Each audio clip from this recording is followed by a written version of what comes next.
सुबह का नमस्कार मेरे प्यारे बच्चों। आज आप लोग को क्लास 6 का सामाजिक एवं राजनीतिक जीवन का अगला भाग प्रोवाइड किया जा रहा है।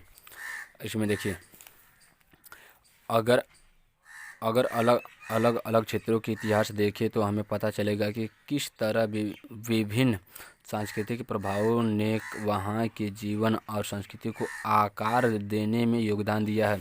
इस तरह के से कई क्षेत्र अपने विशिष्ट इतिहास के कारण विविधता संपन्न हो जाते थे।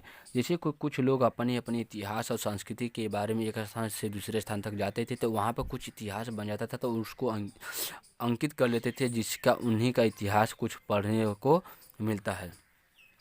ठीक इसी प्रकार लोग अलग अलग तरह के भौगोलिक स्थिति में किस प्रकार सामंजस्य बैठाते थे। भौगोलिक स्थिति क्या होती है? जो प्राकृतिक होती है उसी को भौगोलिक स्थिति के बारे में वर्णन किया गया है। जैसे एक स्थान से दूसरे स्थान तक जाते हैं लोग, तो वहाँ पर उन लोगों को जो नई कुछ सिद्धांत मिलते हैं, कुछ नई चीज़ें मिलती हैं, जिनको वो देख कर उसको भी क्या करते थे, उनकी स्थिति को बताते थे। उससे भी विविधता संपन्न होती है। उदाहरण के लिए समुद्र के पास रहने में और बड़े पहाड़ी इलाकों में रहने में बड़ा फ़र्क है। न केवल वहाँ के लोगों की कपड़े और खान पान की आदतों में फ़र्क होगा, बल्कि जिस तरह का काम वे करेंगे वे भी अलग अलग होंगे।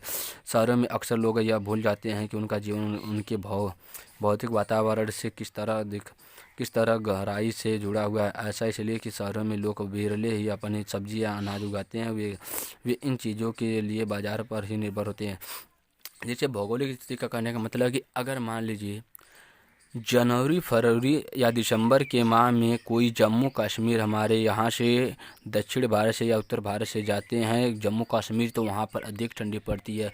और वही कुछ लोग मई जून के माह में जाएंगे उसी स्थान पर, तो वहाँ पे क्या होती है, ठंडी कम पड़ती है। तो वहाँ पर जो पहले गए होंगे वहाँ का कुछ और वर्णन करेंगे, और जो बाद में गए हैं वहाँ के वर्णन कुछ और करेंगे। तो इस आधार पर जो भी अगर तीसरा कोई पढ़ेगा दोनों लोग का सिद्धांत, तो अलग अलग लोगों का अलग अलग सिद्धांत वहाँ पर होगा। ऐसे ही अलग अलग राज्यों और देशों में जाते हैं, तो अगर उस मौसम के अनुकूल जाते हैं कुछ दूसरे मौसम में, तो वहाँ की स्थिति कुछ और बताती है। तो उसको भी वो लोग क्या करते हैं, अलग अलग भागों में अपना इतिहास के रूप में लिख देते थे। तो जितने लोग जिस आधार पर जाते हैं वहाँ की स्थिति को देखते हुए क्या कर लेते थे, वो अपने आप को वहाँ पे ढाल लेते थे, और वहाँ की इतिहास जो बनती थी उसको क्या करते थे, वो लिख लेते थे। इसी का इसमें बताया गया है कि जो भी ऐसे ही शहरों में क्या होता है कि शहर में ठंडी गर्मी बरसात का जो भी मौसम होता है, वर्षा होती तो वहाँ पे समझ में आता है, नहीं तो ठंडी गर्मी में उतना ठंडी के मौसम में उतना ठंड का एहसास नहीं होता है, गर्मी के मौसम में उतना गर्मी का एहसास नहीं होता है, क्योंकि वहाँ की जो परिस्थितियाँ होती है जो वो क्या होती है, एकदम अनुकूल हो जाती है उन लोगों के लिए। इसी का वर्णन इसमें किया गया है। इसके आगे देखिए, आइए भारत के दो भाग क्या है, लद्दाख और केरल। लद्दाख कहाँ पे पड़ता है, जम्मू कश्मीर, और केरल कहाँ पे पड़ता है, ये समुद्री तट दक्षिण भारत का हिस्सा है।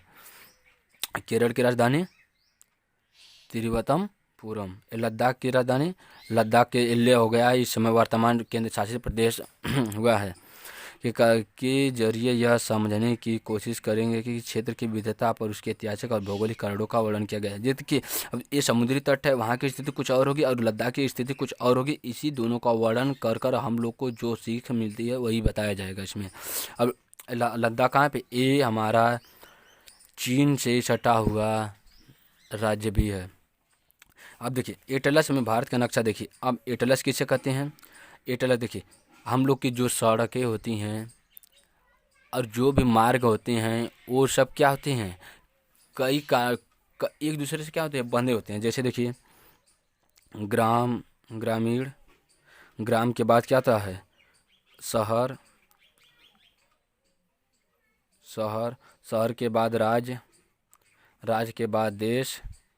ये देखिए एक जैसे क्या एक सीढ़ी नुमा संरचना बन जा रही है। तो यही जिसमें ग्रामीण, शहर, राज्य और देश का वर्णन किया जाता है जिस बुक पर, वही हमारा क्या होता है, एटलस कहलाता है। बस साफ शब्दों में एटलस में वही होता है जिसमें प्राकृतिक, भौतिक व राजनीतिक व घटनाओं का वर्णन मानचित्र के द्वारा किया गया हो, वही हमारा क्या होता है, एटलस कहलाता है।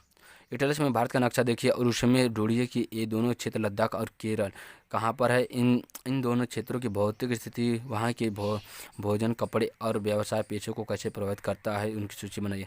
जैसे देखिए कि केरल में गर्मी ठंड कम पड़ती है, तो लद्दाख में गर्मी अधिक पड़ती है। अब यहाँ पे मौसम वर्षा अधिक होती है, यहाँ पे वर्षा कम होती है। ऐसे ही कई कारणों से वहाँ पे बांटा गया है।